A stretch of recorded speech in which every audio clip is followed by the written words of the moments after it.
រៀបសួរថ្ងៃនេះខ្ញុំដល់វីដេអូតែមួយនឹងអាងតិក្រាលរូបទៀតហើយអញ្ចឹងអាងតិក្រាលនេះគឺយើងប្រើរួមមុន x សេកូន n ដដែលទេគឺនេះជាអាងតិក្រាល x សេកូន n យើងហ្នឹងយើងដឹងហើយថាអាងតិក្រាល x សេកូន n គឺស្មើអីណា x សេកូន n dx គឺស្មើ x ស្មើគុណ n បូក1លើ n បូក1បូកឲ្យ c ណាអញ្ចឹងបើវា3អញ្ចឹងយើងបូក1ទៅវាឡើង4ហើយបើ1អញ្ចឹងបូក1ទៅឡើង2ហើយប្រភេទបាយប៉ុន្មានភាគយកយើងក៏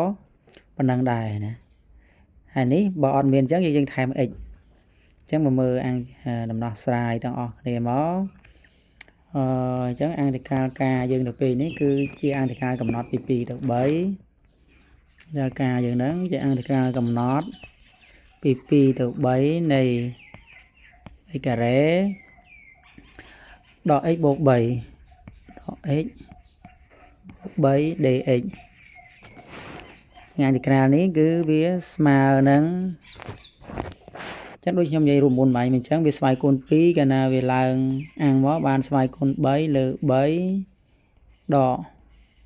ហើយយើងដឹងហើយនេះ x សេគុណ1កាលណាអាំងបានសេគុណ2លើ2បូកអានេះវាអត់មាន x ទេណាចឹងយើងបាន 3x ចឹងជាអង្គតិក្រាលកំណត់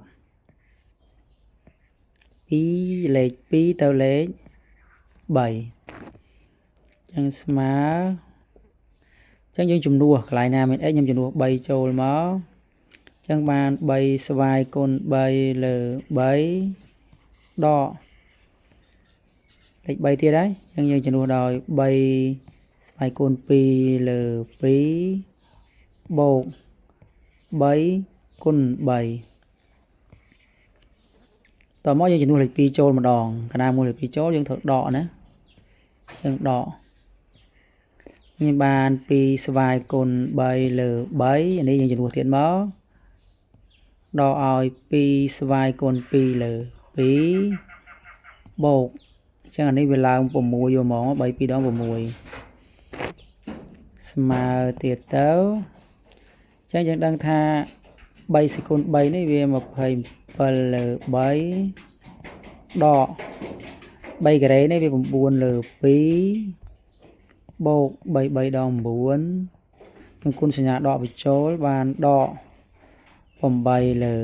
3ខ្ញុំគុណសញ្ញាដកបញ្ចូលបានបូក2ការ៉េនេះវា4លើ2បានដក5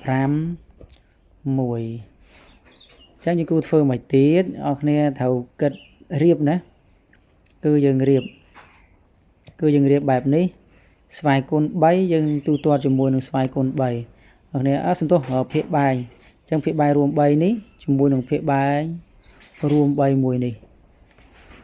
បានសេចក្តីថា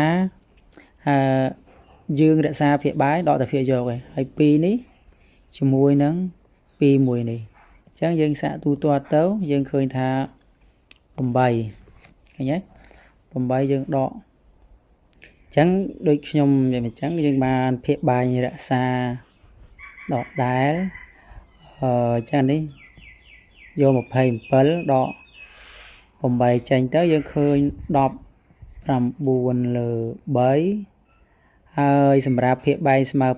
2ដក9បូក4អញ្ចឹងវានៅសល់ដក5លើ2ហើយលេខយើងនេះ9នៅសល់3អញ្ចឹងយើងឃើញថាភាគបែងរួមរបស់វានៅពេលនេះគឺស្មើនឹង5 1អញ្ចឹងភាគបែងរួម6កាលណាភាគបែងរួម6អានេះគុណ2បញ្ចូលណាអញ្ចឹងវាឡើង38នេះ38ហើយនេះគុណ3បញ្ចូលបានដក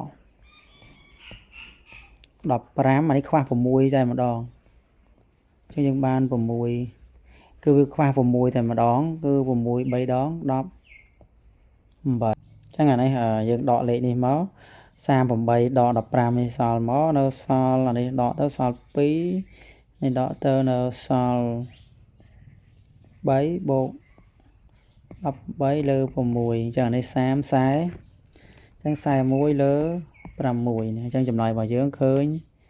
41លើ51នេះ